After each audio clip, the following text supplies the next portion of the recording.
Welcome, everyone. I got a little echo there. Welcome, everybody. I'm Aldo Gandia. And with me is Cameron Worrell, former Chicago Bears football player, played with the Dolphins, what other team did you play with? One other NFL team, right? I was with the Jets, got hurt, so I'd never actually played a regular season game, so I don't claim that organization. I'll stick with the Bears and the Dolphins. There you go. Well, thanks very much for popping in. We want to talk a little football with you. We want to talk a little bit about the upcoming NFL draft, your football career, and then just talk some BS stuff at the end of our interview. So first of all, let's start with this upcoming NFL draft. What to you are the important storylines happening in this NFL draft that fans, particularly Chicago Bears fans, should be tuned into? Yeah, I think just like if you look at the NFL overall, the importance of the quarterback position and, really your ability to win meaningful games, not just get into the playoffs, not just compete for a division title, but give yourself a real opportunity to win a Super Bowl, which I think is the goal of every organization, definitely the goal of an organization like the Chicago Bears, whose history speaks for itself, but the expectation is you need to win Super Bowls. That's what success is to the Bears organization. So I think just understanding that, and we saw it, and we'll get into it, I'm sure, the Bears move up to draft Mitch Trubisky because they identified him as the quarterback that could lead this organization and put them in position to win a Super Bowl. Obviously that didn't work out, but I think the metrics that are used to evaluate the positions in the NFL, there's all the other positions, and then there's the quarterback position. And I think you'll see this year, and you'll see for the foreseeable future, the importance of that position put on display, where somebody might be the 25th best prospect in the draft, but they go number 4 overall because they're a quarterback. I think Bears fans probably understand that as good as any fans out there, just with the quarterback history of the organization. But I don't think that's going to slow down. Don't think that's going to change. I think all the rules have allowed that to be that way. And if you're the NFL, your business is booming, and those quarterbacks are your stars. You're going to continue to protect those stars. So I don't think that dynamic is going to be any different, for a long time. You said a lot there that I can select and pick questions, but I got to start with one that you said early on. It's all about winning Super Bowls. And doing shows here on the Barroom Network for passionate Chicago Bears fans, I see in the chat room tons and tons of frustrated fans blaming the McCaskey family, blaming Ted Phillips on the fact that this team has not been to the Super Bowl since you were last with the team and hasn't won a Super Bowl since 1985. What do you say to those fans? And do you tell them, listen, management really wants to win, or do you kind of nod and, almost agree? I think there was probably a time where that sentiment was accurate. I think the McCaskey family, Virginia McCaskey, her father was George Halas, right? So the McCaskey family has been in control of the Chicago Bears for a long time. And the NFL over the last, 20 years, you've seen this dramatic growth in revenue, in ability to maximize return if you are an owner of an organization. And I think the McCaskey family took them a little bit of time to, understand that and start to make decisions based on the current state of the NFL. But they've done that. They really have done that. And, I think I was right around the beginning of this kind of, organizational, reprogramming, so to speak, where they understood it's going to take money to win, and it's going to take investments in not only players, but facilities, other pieces in the organization. We might have to add some structural components to help us have success. But the McCaskeys have done that. They're passionate.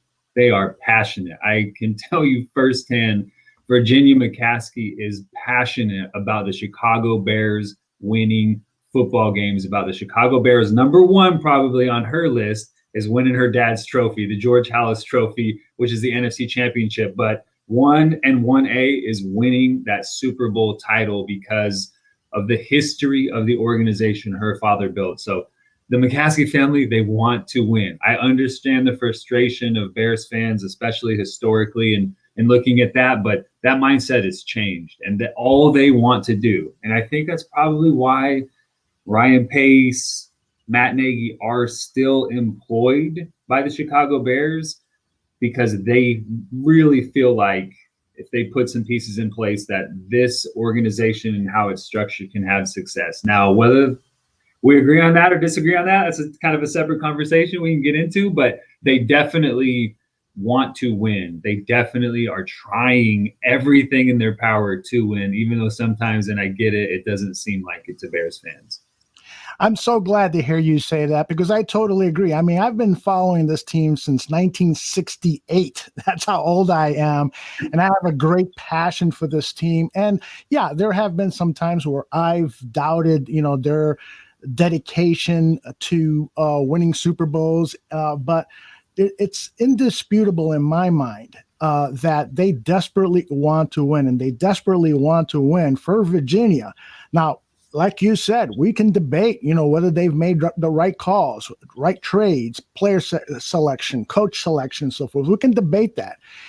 And I think in a lot of instances, we would probably agree and say that was a bad decision. That was a bad decision, because they've had so many of them. But it is clear that the organization wants to win. So having said that, one of the things you said in your first comment is about building through the quarterback position. And I'm totally with you. Like you said, rules have changed. The game is a quarterback league now. So let's take a look at the top quarterbacks coming out of this draft. We know that Trevor Lawrence is going to be the first quarterback selected. There's no doubt about that. But what have you seen on tape regarding Trevor Lawrence? What have you heard from people you trust in the business? How great of a quarterback can Trevor Lawrence become? He can be a Hall of Famer. I mean, that's the ceiling for Trevor Lawrence, and he's kind of proven it all the way through his football life, really, as the number one recruit in the country, going to Clemson, winning national championship, having so much success as the leader of that team and program, and then stepping right into being the number one pick. Now, this is just normal for Trevor Lawrence. He's used to being that guy. He's been that guy his entire football career, and every step of the way he has had success. And if anything tells you somebody's on that path, it's someone who's done it continually. And Trevor Lawrence is that person. So, I know a lot of people compare him to when Andrew Luck came out of Stanford, as far as being just as can't miss of a quarterback prospect as he possibly can have. Peyton Manning probably in that mode as well. But, people who have evaluated talent over the last 15 years, who I speak to, some of them didn't even, they didn't even put a grade on him, because it was wasted their time, because he's not going to be anywhere near where they select. But everybody who did take any sort of, look in depth of Trevor Lawrence, he was as good of a prospect as they've ever evaluated. And that says a lot, because there have been some, first ballot, no doubt Hall of Fame players in the last 15 years who have played on Sundays, and they consider him, at least coming out of college, the ceiling for him is as high as anybody they've ever seen. Now, widely considered to be the number 2 guy to be selected in this draft is the quarterback out of BYU, Zach Wilson. We weren't even talking about him at this time last year as a big-time prospect for this upcoming draft. What have you seen and heard about Zach Wilson?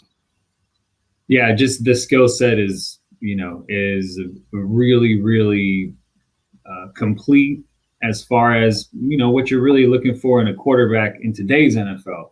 We'll probably get into this conversation as well. I've gone, back and forth on Twitter with a few people. Just Zach Wilson is a guy who has all of those traits that you see win in today's NFL. Patrick Mahomes is probably the best example of this, but, Josh Allen has this to his, Aaron Rodgers has had this to his game for a long time. If everything breaks down, or if read 1, 2, 3 is not there, okay, what do you do next? How do you move in the pocket? How do you get yourself out of trouble? How do you extend plays? If you don't have the ability to do that, you are at a disadvantage offensively because you have so many quarterbacks who do possess that. And I think the Jets, I joked about not claiming the Jets at the beginning, but I think Joe Douglas has them on the right track. They get Robert Saleh in, who I have a tremendous amount of respect for, and everybody that I talk to does as well. They're on the right track, and seems like they've identified Zach Wilson as that guy. If we put a structure around him, he not only can have success in that structure, but he can have success outside of that structure. And I think when you look at the guys who have success today, those are the guys that continually pop up and, are on winning organizations, statistically, some of the best in the NFL, efficiency-wise, some of the best in the NFL. I think Zach Wilson is, it's definitely debatable. All of these quarterbacks are outstanding at the top. And you could pick a few things that each of them possesses that the other three don't possess, or the other four guys don't possess. But when you look at, all of them and Zach Wilson does have all of those qualities. And I assume they've done a ton of due diligence, and they know this guy's going to come in, he's going to lead, he's going to work. He's going to be a guy that we can rely on, because this is a tremendous, and I don't see the Jets drafting in the top 5 unless they trade up there, for a long time. Now, a quarterback that a lot of people have been debating about recently over the last month or so, and Dan Orlovsky released news that he was the first player to leave practice and the last player to arrive, and then a day later sort of retracted that a bit, or said he got more information, and that may not necessarily be true. I'm talking about, of course, Justin Fields. News came out that he has some form of epilepsy, that it's never interrupted his football playing, and that doctors say that the seizures will probably never happen again or will recede. So it doesn't appear to be a big issue, but there's been all sorts of stuff regarding Justin Fields. One thing is undeniable about Fields is that he is a truly special athlete, and that he's played some pretty good quarterback for Ohio State, although the portfolio probably isn't as big as we would all love to see, but what he has put on tape is pretty dramatic. What have you seen and heard about Justin Fields? Yeah, he's one of those, transcendent talents where he can everything that a quarterback could possibly do in any system. Justin Fields has the ability to do that. Zone read game, get outside the pocket, throw with accuracy, throw the deep ball. Like, he possesses every skill set imaginable. And my guy Dan, he's young. He's only been in the industry for a couple of years. I think he's starting to find out very quickly that not everybody has your best interests, at heart when they are giving you information, and sometimes even guys who most of the time do that. And, there are narratives about quarterbacks every year, and we hear things that sound accurate. We hear things that sound a little bit crazy. And, I think a lot of people do a lot of dirty tactics to try and sway, what the narrative is. And Justin Fields, I think, was a victim of that. I don't know why. Maybe a team wants him to slide to 6, and then, they put this information out. There are so many different possibilities. But I know you put on the tape against Clemson, the tape speaks for itself. I don't know what more you can do as a prospect. You go from Georgia to Ohio State. You run a system that is complex in the way you have to evaluate what a defense does post-snap, and Justin Fields does that very well. There's obvious flaws in everybody's game except for maybe Trevor Lawrence, just because you have to get really nitpicky to find holes in his game as a college prospect, but I think all these quarterbacks have an element of, yes, this is what they need to improve on. But if I'm starting with a blank slate and I'm going to add things to a prospect, I'm going to start with a guy who I think has the greatest potential. And outside of Trevor Lawrence, I think Justin Fields is probably that quarterback that I would say he has the most potential when compared to all. And the other guys are good, but I would put him, right below Trevor Lawrence. Now, the two quarterbacks who the Bears potentially might have an opportunity to get. In my mind, this is how I read this. Not necessarily because I think any one of these two guys is going to fall to number 20, although Mac Jones, a lot of people have been saying that he could potentially fall to 20. But I think that the Bears are going to have to trade up to get any one of these top quarterbacks, first-round caliber quarterbacks in this draft. So talk to me about Trey Lance and Mac Jones, the two quarterbacks who could potentially be available to the Bears somehow, some way in this upcoming draft. Yeah, I don't know if Trey Lance is going to be around that long. I mean, if he does start to slide, then I think the Bears are definitely one of those teams that would look at leveraging a certain amount of their future to try to go up and get him, because I think the Bears made the decision when we decided the Bears management said, we are going to keep Ryan Pace, we're going to keep Matt Nagy, we're going to try to see this thing through. They said, the path that we're on, we feel like if we just can add XXX, and I don't know what that thing is. Number one on that list, though, I guarantee you, is quarterback. So if we can add a quarterback, we have an opportunity with the pieces that we have on this roster to try and win a Super Bowl. I would say that is a very optimistic view of what the Bears roster currently looks like, especially if you're going to plug in a rookie quarterback. I know rookie Justin Herbert, what he did last year, I mean, super impressive. We've seen rookie quarterbacks have success, but it's a lot to lead a team to a Super Bowl in that role as a rookie.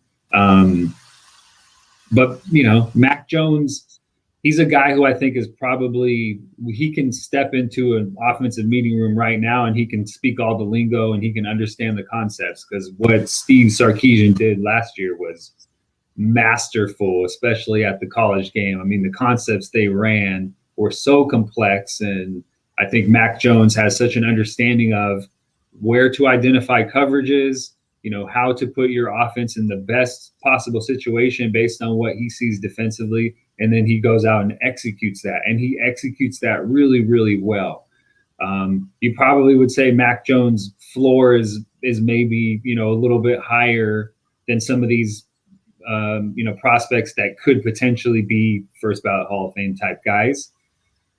But there's some limitations to his game, especially, being adaptive, trying to, it's the unstructured stuff.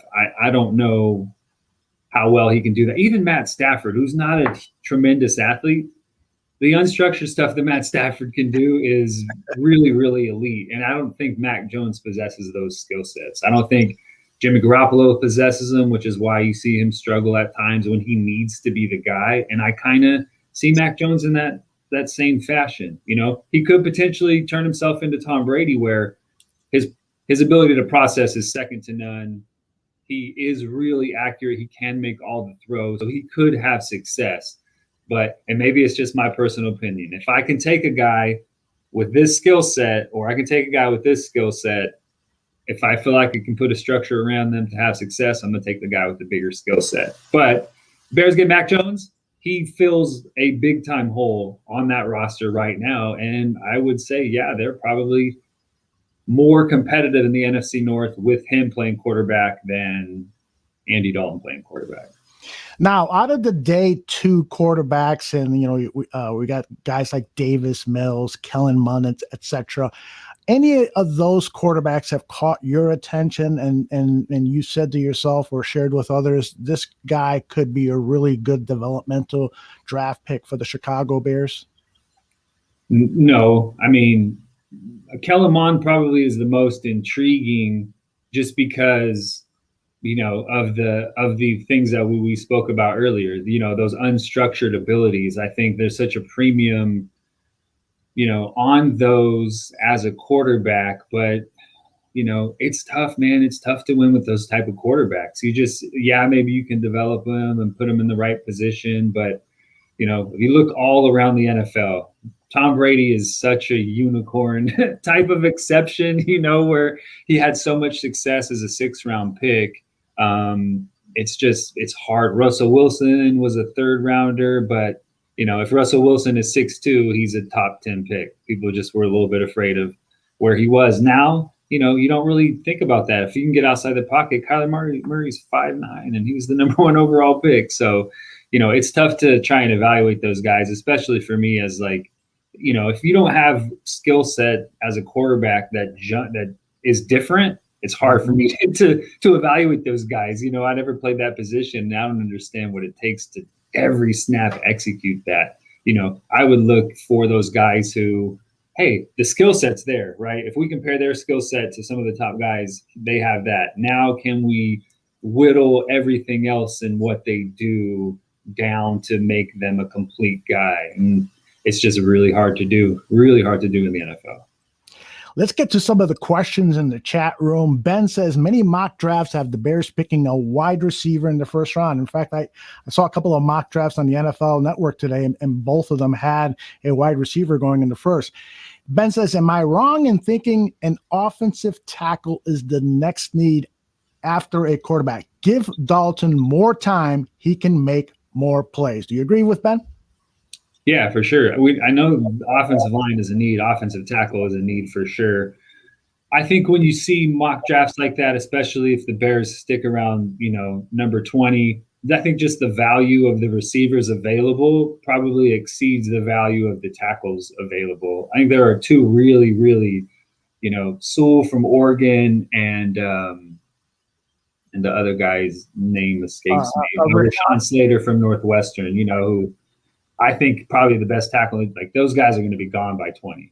So I think the value for tackle is not going to be there. But there are probably 6 or 7 receivers who will go in the first round, and you can get a guy with an elite skill set who had success in college, who you can project, to have success in the NFL at that number 20 spot. It's hard to. You either find a blue chip tackle or the value is better in the second, round or third round receiver.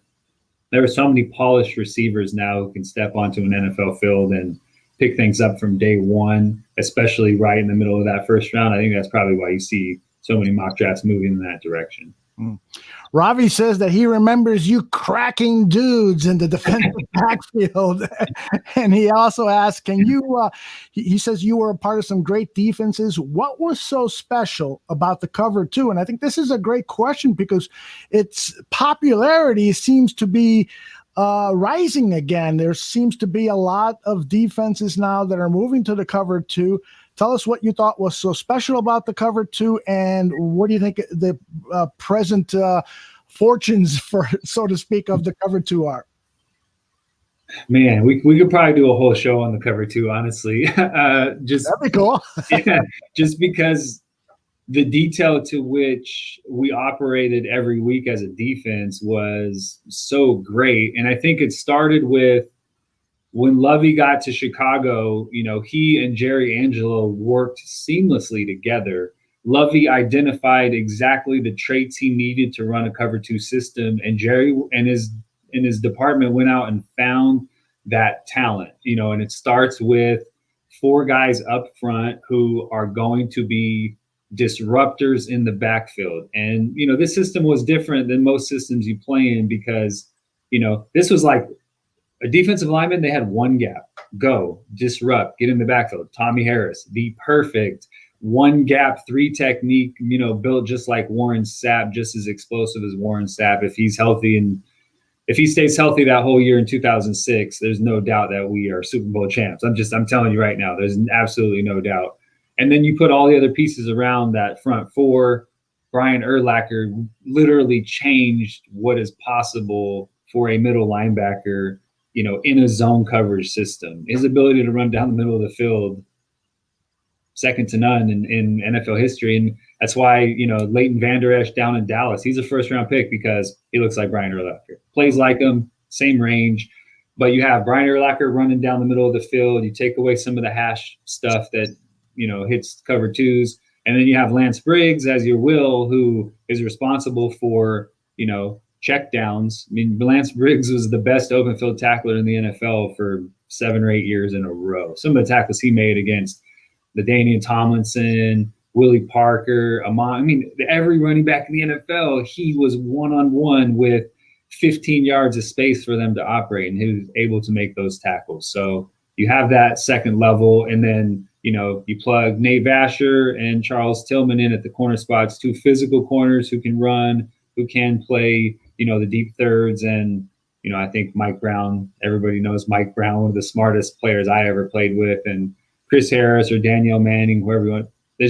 The personnel fit the system so well. And then on a weekly basis, you can only attack a cover two, in certain ways. And we know exactly what ways you can attack it. So we were so prepared every week. Just we understood how we were going to be attacked. And then we just had to go out and execute. And we had a stable of guys defensively who participated in the special teams, who just understood what the expectations were and how you had success.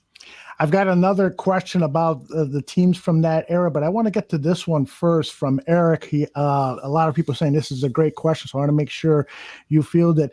Have you studied Eddie Jackson at all last year? Everybody here in Chicago saying, boy, he had this fabulous 2018 season, but he seemed to struggle last year. Everyone is hoping for a bounce back. They want to see the Eddie Jackson who was a ball hawk, who was making big time plays, whether with interceptions, tackles, fumble recoveries, and so forth. What can you say about Eddie Jackson's play, and what is necessary for him to return back to that Pro Bowl level?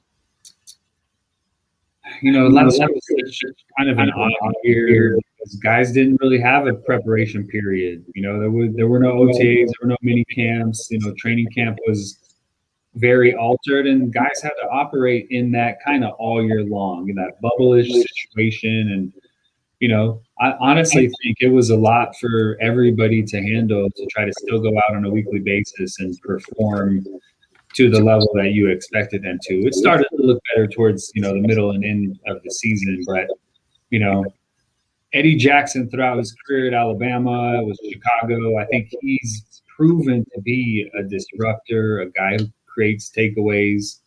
And last year he just, for whatever reason, just wasn't the same guy. I don't know if he was asked more, to do more from a leadership standpoint, or from an educating a young player standpoint, or being a leader on the field, making checks and things like that. I don't know those kind of inside the meeting room things that went down, but it just looked like he was a little bit off to me. And for whatever reason, I expect a bounce back. I expect him to get back to the Eddie Jackson who got paid a lot of money and was a Pro Bowler and one of the better safeties in the NFL. I'm hopeful for that. I think you have the structure in place to do that, and it's kind of my expectation that he gets back to that form that we're so used to. Excellent. Let's talk about the 2006. You played all 16 games with the Bears that season. You had 21 tackles, a sack, forced fumble, 3 fumble recoveries, and you were a part of that Super Bowl team. I want you to share with us. I got a couple of questions regarding this. First of all, share what that experience was like for us fans. I think that was the culmination of, that was my 4th season in Chicago. That was the culmination of, I think, a very solid nucleus of players who had been in place for multiple years, and kind of the perfect storm. You had Lovey come in, you had the cover 2 come in, you have our defense was tailor-made to run that system. We had so many, and that was my main role on that team. I was a backup safety. I played a little bit of nickel from time to time, but I was a special teamer myself. Todd Johnson, Leon Joe, Dante Wesley, Brendan Iambadejo. We had a roster of elite special team. Rod Wilson, who's an assistant coach with Kansas City now under Dave Toe. We had an array of talented special teams guys who that was our main role, and we took pride in that role, and we were one of the better units in the NFL. And throw back the best kick returner to ever do it in Devin Hester. That was a culmination of that, man. We loved each other. We really enjoyed playing with each other in the locker room. We were friends, and we had such a blast playing together.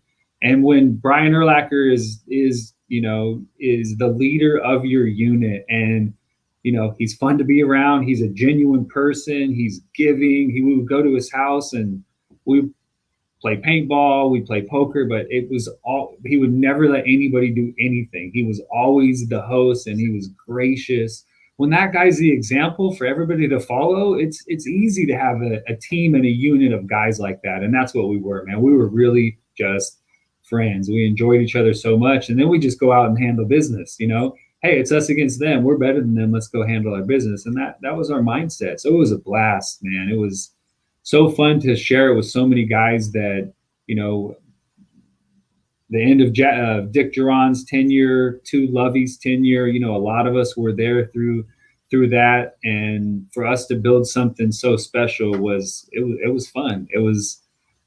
I've never had as much fun playing the game of football than I did in 2006 season. And if anybody ever questions whether this is a Bears, Blackhawks, Cubs, Bulls, you know, White Sox town, let the Bears have some success. And I think that's answered really, really quickly, because everywhere we went, people were just happy. They were appreciative for the type of football we were playing. They were such huge fans. I mean, everywhere, suburbs, downtown, South Side, everywhere, people were excited about the Bears. And it was, you know, I love Chicago to this day. I'm going to be back there this summer. Like, my kids love going back there. My older daughter was born there. It's just, it feels like home. And Bears fans, you know, made us feel that in 2006. And, you know, memories that I cherish. I still talk to guys and we talk about some things that we went through, just, you know, lifelong memories that you make with a bunch of really high quality individuals. I want to share a memory with you that was shared here on our Barroom Network from Thomas Jones. And when he did, I almost got tears in my eyes, because he talked about his personal performance in that game. And he had just gotten a huge run. I think it was an explosive play, a 40, 50-yard run and so forth. And then he came off the field and he knew that the next series was going to go to Curtis Benson. And he told his running back coach, and I'm paraphrasing here, and excuse me for swearing, but he says, "I'm feeling it. I'm in the zone. Don't fucking take me out of this game. Don't effing take me." He kept repeating the F word. "Don't take me out of this game." And lo and behold, he's removed from the game. Benson fumbles, and I still get chills when I recall the story. And it's for a lot of reasons. Number one, it's the having empathy for the disappointment that you players went through at that moment and playing in that big game and it not happening. And it's the disappointment that we as fans, I mean, we live with this team every single day. I mean, the people in the chat room, they're here because they are diehard Chicago Bears fans. And so when he recalled that story, I was just really moved by it. And I want to ask you, you know, how devastating of a loss was that for you personally, particularly after what you just described of the camaraderie that you had with the players?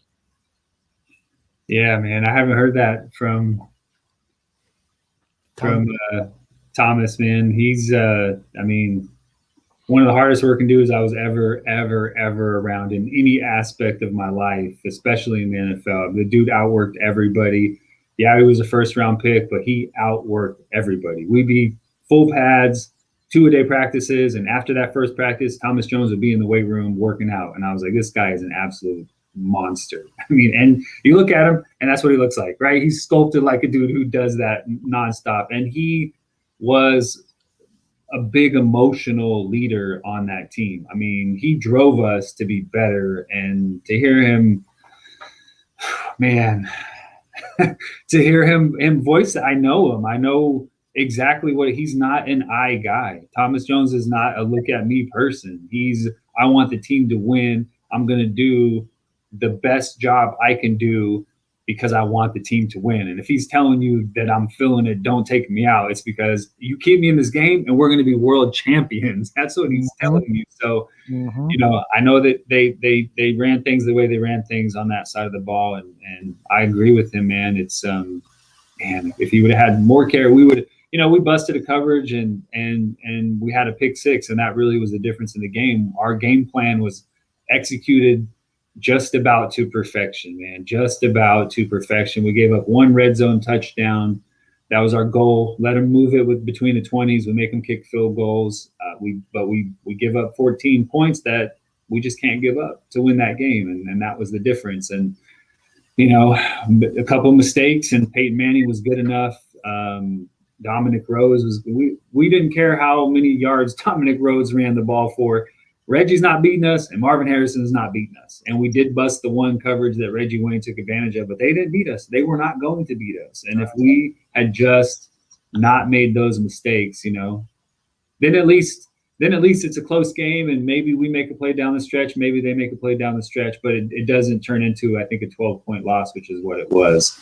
And I still have never watched that game. I've never watched the tape of that game. I really couldn't tell you all the happenings throughout that. And a lot of games in my career, I can go back to high school and I can tell you how the game flowed. But that one just, it started off on such a high. Devin takes a kickback. I run down. I make a kickoff on the next kickoff. I have to get oxygen because I'm just, I'm losing it, right? I'm so just fired up and tense. I really have to sit down and calm down. And then, the game kind of goes how it goes, and we're changing wristbands every possession because we're doing things by hand because Peyton, did the no huddle thing, and we weren't going to give him too much information.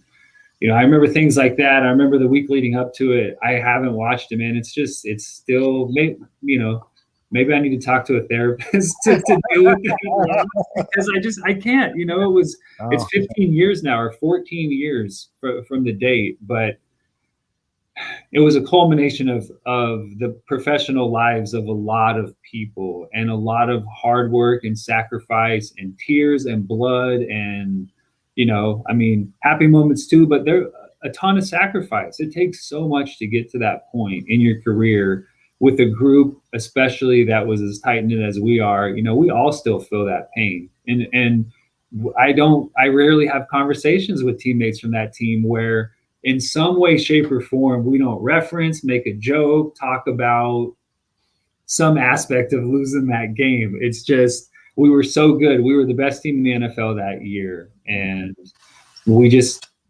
it comes down to one game, and we didn't make the plays necessary to win. And I think we all feel that. And someone like Thomas Jones had a tremendous impact on that season and had a tremendous impact on that game, period. For him to express that, man, it's a lot. I mentioned that story to Alex Brown, the defensive end of the team, and he says, I love Thomas, but the defense lost that game because we let Dominic Rhodes run up and down that field. It was our fault. And so I think that just speaks to what you were talking about, is the team really looked out for one another and everyone had accountability and responsibility. That was huge of that team. Before I let you go, there's two or three other things I want to ask, and I keep getting asked in the chat room. Multiple people are asking for your evaluation on the defensive backs coming out of the draft for this for guys that the Chicago Bears should potentially look at. And of course, we lost Kyle Fuller, so there is his replacement appears to be right now Desmond Trufant, the veteran cornerback who has played really good football during the course of his career, primarily with the Detroit Lions, but he has suffered some injuries the last 2 seasons.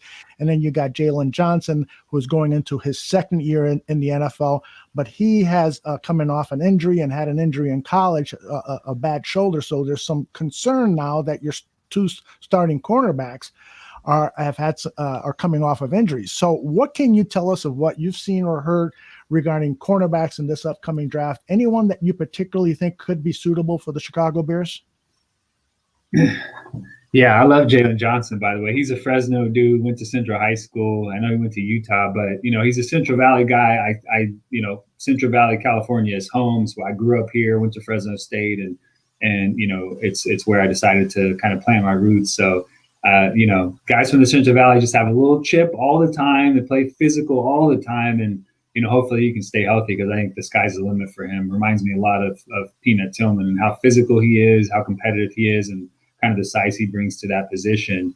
And Desmond Trufant's a veteran. He's not a guy who you are expecting to be, a Bear for 5 years, but he still plays at a high level and can be competitive this year. The Greg Newsome from Northwestern, I think, is a perfect fit for Chicago. You know, he didn't play a ton of press coverage at Northwestern, has a ton of zone, experience. I think he has all the physical tools to develop into a press man corner if you want him to be, but he's multiple and he understands the game. Pat Fitzgerald does one of the best jobs, I think, in college football because it's hard to get into Northwestern and to get guys to buy into what you're doing there is difficult. And he's had so much success there. You know, every player that comes out of there is so prepared to be a professional. Like, I really like Greg Newsome. If he's on the board at 20, I mean, I think that's a guy that they really seriously consider, especially if there was a run on receivers. You know, our top 3 tackles are gone. We need a guy who can fill this position. I think that's a guy you look at. Patrick Surtain, I think, is gone. You know, before that, J.C. Horn from South Carolina. Probably, if I just put like the dude who I think is the biggest asshole at the position, it's J.C. Horn, and I mean that as a compliment. He wants to go shut people down every single week. That's his goal. He wants to shut you down and embarrass you, and he'll let you know about it. You love to have those type of guys on your roster at that position because it's tough. You get beat a lot. You give up touchdowns. It's on ESPN every weekend. You know, like, you get exposed because you're one-on-one with the best athletes on the field. And he's a guy who can step in and do that. But, you know, Greg Newsome, Farley from Virginia Tech, I think, is another big athletic prospect who is physical, who can play up in the NFC North. You know, you have to have a physicality to play in that division because you're going to have to make tackles and you have to cover, you know, Justin Jefferson, Devontae Adams. I mean, you have some really top flight receivers that you see twice a year. So those are some guys that could be available at 20. And like I said, Greg Newsome, you know, if he's there at 20, I think the Bears have that conversation in the draft room. Outstanding analysis. Before we let you go, I saw something on your Twitter account that I just have to bring up with you because I laughed so much and I want to share it with people. You said that, and I'm paraphrasing here, you said that you would like to do a PhD thesis on what is going on in this photograph here. And I am with you, man. This photograph should win awards, and there is a lot going on here. Besides the fact that this Brett Favre lookalike is getting hit right smack in the jaw with a baseball bat, and the child beside him is doing the right thing. I'm assuming that's a child. I'm not actually quite sure. Right. That's a conversation right there. I couldn't tell if it was a child or not. But that person is doing the right thing, keeping his or her eyes on the action and protecting his or herself at all times. I mean, this picture is outstanding. And then there's that child on the left there who wants to make a play on the bat. There's the guy that's ducking. There's the guy who appears to be just walking by and taking a look at where the bat's going to land. And then there is, of course, this woman who is just eating popcorn or whatever. Yep. So this is just outstanding. To your thoughts on this photograph? Yeah, we could do a whole show on this photograph because there's the wide range of actions and emotions and thoughts. And my favorite has to be two. One, the redhead girl at the very bottom of the screen who just looks like she's she's thinking about whatever. She has no idea what's going on. She doesn't care what's going on. She's looking up in the sky and having some deep, conversations with herself at this moment. She's not affected by a wood bat flying by at, 75 miles an hour or whatever. And then the guy at the very top in the black shirt who is looking at the dude getting hit in the jaw like, I waited my whole life to watch this dude get hit in the jaw with a baseball bat, and now this dude's getting hit in the jaw with a baseball bat. Like, my life is complete. I'm so happy right now. And it just, it was a study in human interaction and emotion. And then, the majority of the story is how everybody is aware of this bat flying into the crowd, but the dude getting whacked with the bat in the jaw is apparently completely oblivious to it because I hope he's okay. I haven't read anything to Yeah. say he wasn't, but man, that's got to hurt and be embarrassing at the same time. That is the funniest thing I've ever seen. And yes, I agree with you. I hope Brett Favre lookalike is fine and everybody else there is fine. But that is an incredible photograph. And thank you for posting that. That made, when I saw that a few days ago, I just kept thinking about it. I said, well, wait a minute. I'm going to have Cam on the show. I could ask him about it. So this is great. And you've been great to give us 45 minutes of your time. I know things are very busy for you right about now. Let everybody know what you've been up to. I know you've done some broadcast work. I know you're involved in a bunch of other things. Let everybody know where you're at and where they can find you to interact with you on social media. Yeah, at Cam Worrell, and I know you posted it a few times. At Cam Worrell is the easiest place to find me on Twitter. That's where I'm the most active. I don't really mess with Facebook a lot, Instagram every once in a while, but Twitter, I love talking to Bears fans and listening to Bears struggles and just football. I use it mostly as an outlet for talking football, which is fun, and X's and O's and whatever guys want to get into. I have a good time there. So at Cam Worrell, like I said, I moved back to Fresno after my third year in Chicago, made it home. I would come back to train anyway. It's a good place to raise kids. I have a sophomore daughter and a seventh grade daughter who are active in soccer and gymnastics and all the challenges that go along with being a father of two teenage daughters. I experience those on a daily basis, both positive and negatively. They're very rewarding and very challenging at the same time. I have a few different ventures going. I do some broadcasting with Fresno State and did some high school football on TV over the stream, which was just a blast. It's just fun to be around the game still. And I work with AstroTurf, the original, used to make the old nylon AstroTurf. Now it's much better. It's much softer. It looks more like real grass. So, so I've been with them for a couple of years. It's great. It's an iconic brand that I helped to develop in Northern California. My old Fresno State teammate and I, Sam Williams, we have a venture called First Down Ventures, where we, kind of a fund in the venture capital space, and we've identified a couple of companies that have some value and kind of get into that. I'm 1 year away, 2 semesters away from finishing my MBA at Fresno State.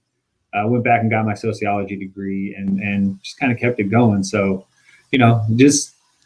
I have a little bit of ADD, so I try to, dip my toe in a few different waters, and it satisfies, some different interests that I have. And it's been cool, man. The number one thing I miss, and I get this question probably more than any other question, is what I miss most about the NFL. And my answer every time, and I assume if you've ever asked anybody this question, is you just miss being with the guys, right? You miss being with other people who are fully invested in the success of a team. You miss learning from some of the best in the industry, from some of the best teachers in the world.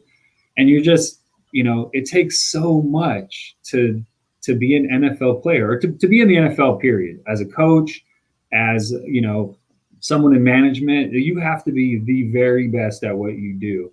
And when you're around an environment filled with people like that, you just become better in every aspect of your life. And that's probably the one thing that I miss. And that's why I try to continue to work. I was on a workshop today with Ryan Neese and Hunter Hillenmeyer and George Wrightster, Akbar, Baja Biamila, like just former athletes who, are still doing things and we can stay connected with. I always search for that. And, some of my more rewarding professional experiences have been because I team with guys who just think like me and have the same story and path. And we have kind of a unique perspective on how we view the world. And anytime you get to share that with people is super special. And I appreciate you reaching out and getting me on, man. I love football, and it's been such a huge part of my life.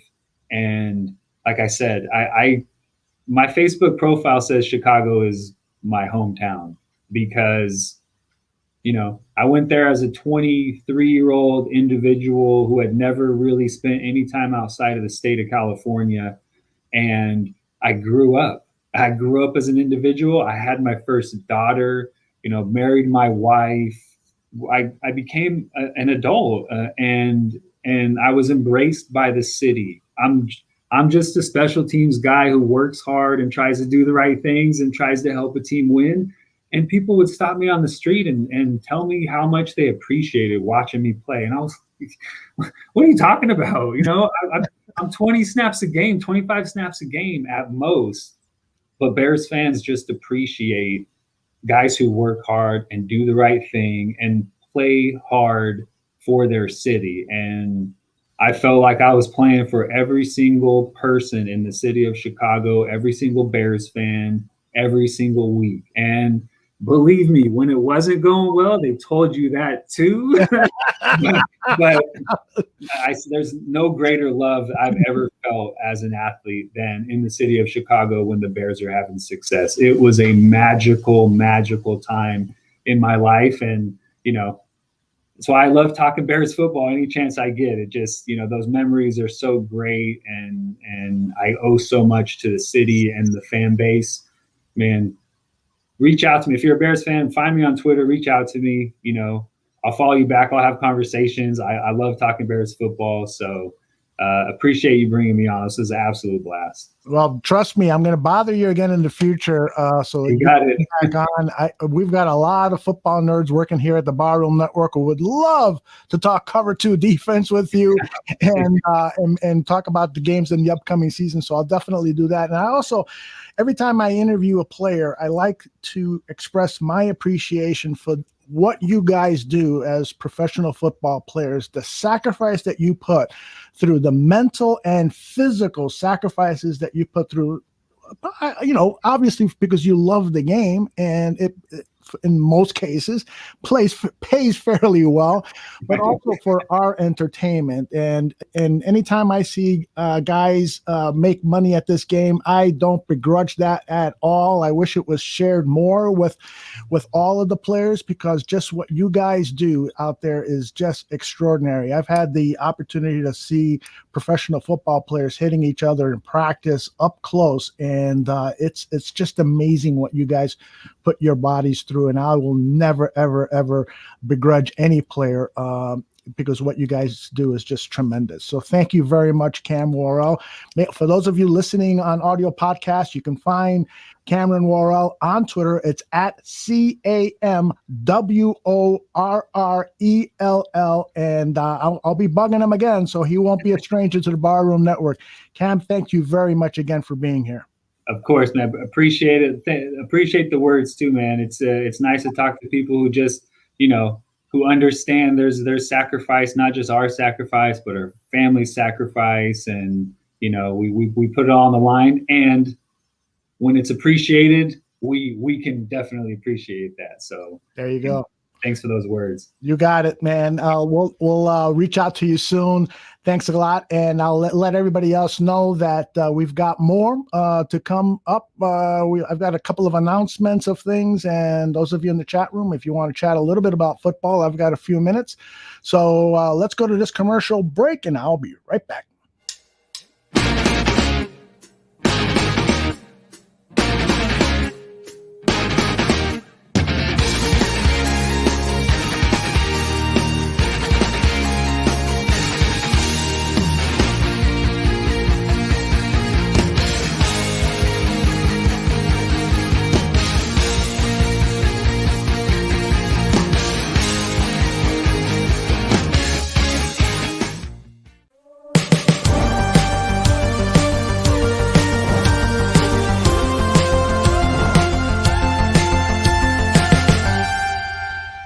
Can be a more dynamic scorer. One of the things that we've harped on this year is the lack of shot creation from him. We haven't seen it as consistently as we'd like to. When you come from Finland and you go to college and you don't work on those things because you're just so much better than everybody, you're so used to being able to shoot your three whenever you want it, you can fall into a lull in your working on your craft because it's worked for you. What you've been doing has worked. So why should I change it?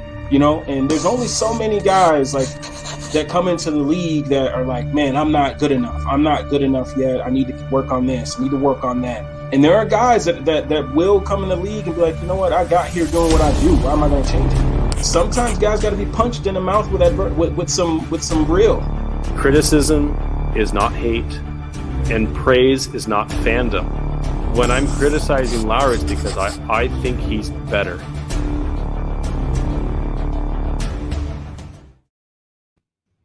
Welcome back. That was a great interview with Cam Worrell.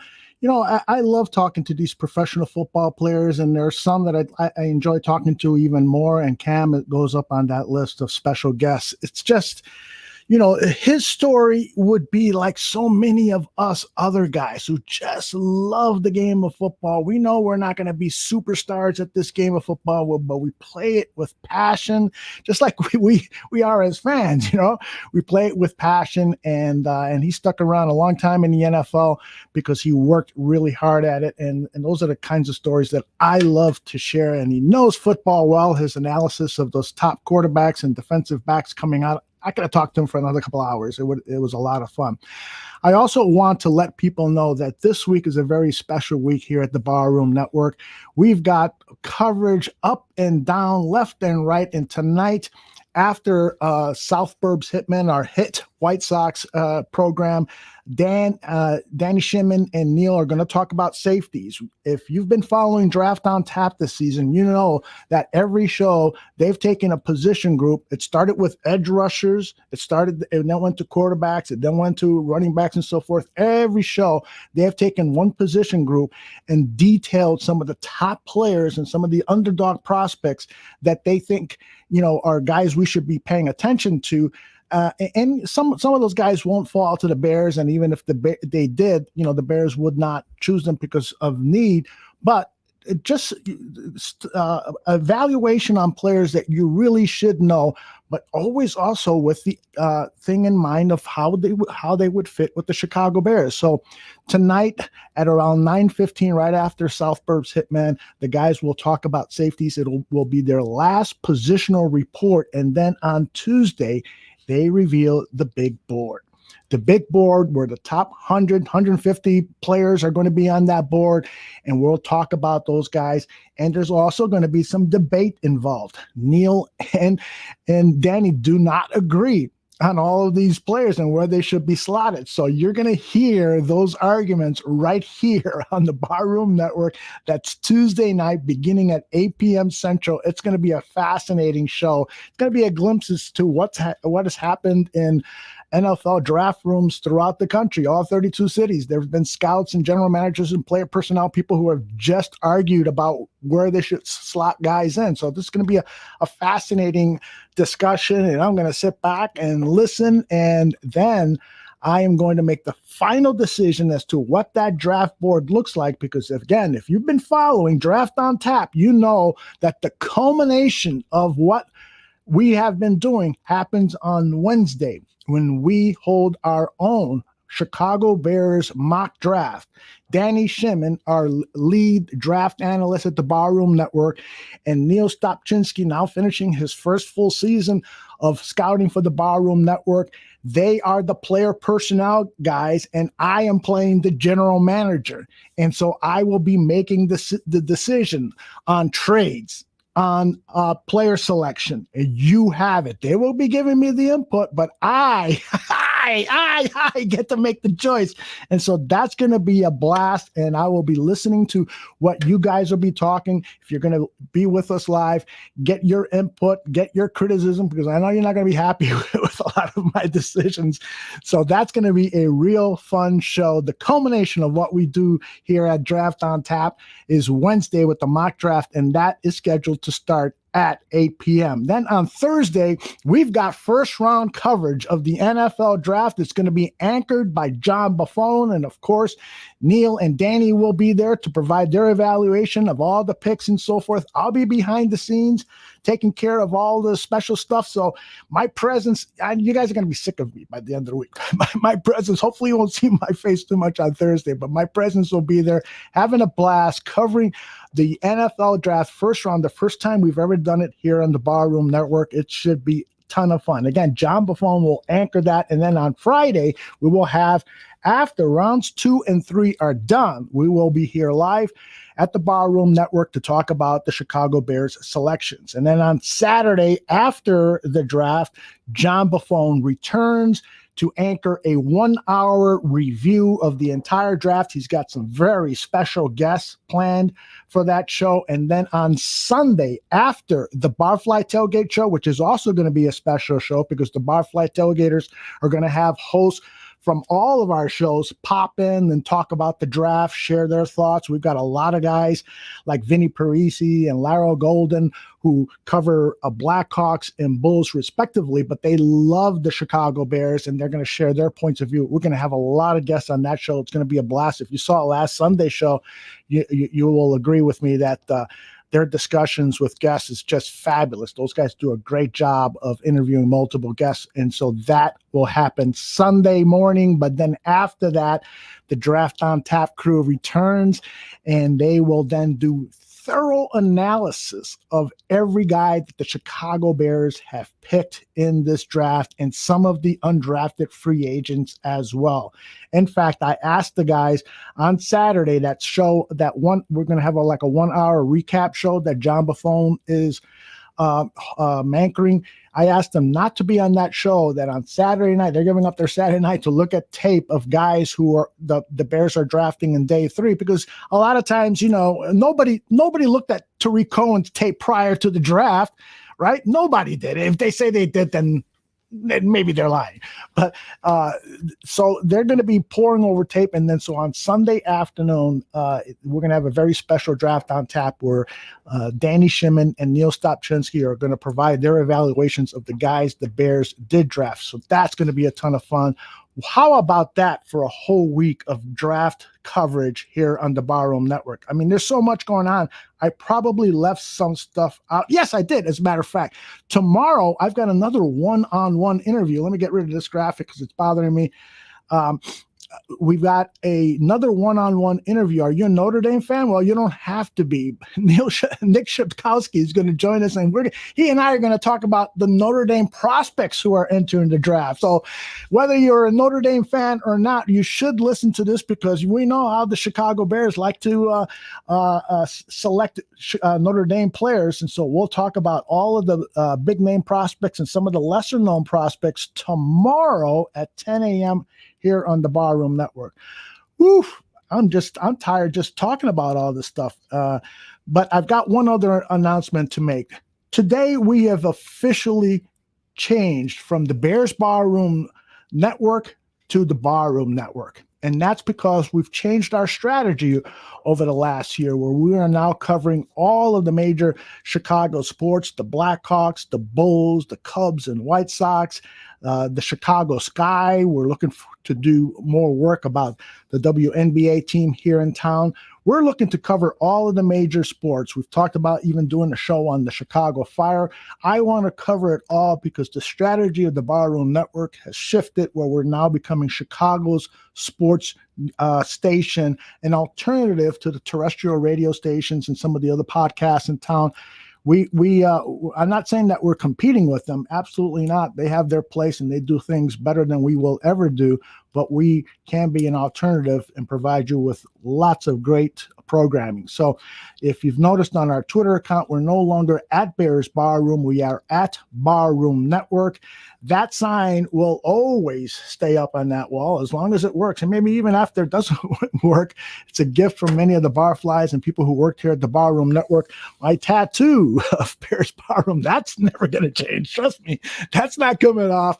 And so that brand is still very, very special to me. And I want to thank all of the people who have helped to build that brand and get us up. Everyone from Draft Dr. Phil and Shane Marsaw. We had a very successful run on the Bears 100 Proof Show, to lots of other people who are no longer with the network. But especially I want to thank the people who are still with the network, who are joining the network, who are building the Barroom Network into a very, very special brand. And hopefully we are doing stuff that you guys like, and will tell your friends, family members to give us a try, because we might just well be something that they'll like. Some comments here. Ravi says, I used to follow your boy Roy a long time ago, and then I found Barroom when it started. Your boy Roy, I'm not sure I know that, but thank you very much, Ravi. Ravi's been a long time, I should say, fan. The Factor is in agreement, 100%. Lots of love coming our way. Herney777 says, thanks, Aldo. You're very good at what you do. Thank you, Herney. I really appreciate that. The Factor adds, Aldo, hopefully one day you can collaborate with The Tape Never Lies. Never say never in our business. And that's about it. I just want to let you guys know of all the cool changes that are happening here, and let you also know that this is the week, man. If you're a Bears fan, Shane used to say this is like Christmas week, and he is absolutely right. I feel that way. Danny and Neil, all their hard work is going to bubble up into fruition, and we're going to have some great talks. John Buffon will be doing a lot of the anchoring on stuff, the Barfly tailgate shows, and to give you a for instance about how football it permeates through the Barroom Network. Vinny and Joey, who co-host the Bar Down Blackhawk Talk show on Wednesday at 2 p.m., they're going to talk the Bears draft. They separate their show into periods: first period, second period, third period. Well, in the overtime period, they're going to talk about the Bears draft and share some thoughts about what they think the Bears could potentially do. And then there is, of course, my great friend, my business partner, Mike North. He will be here Wednesday at 9:30 a.m. Not only is he going to give you a winning betting tip or two, but he's going to talk about the Bears. He loves to talk about the Cubs and White Sox. He's the raging mouth of Chicago sports, Mike North. He'll be here Wednesday at 9:30 a.m. and we do it live.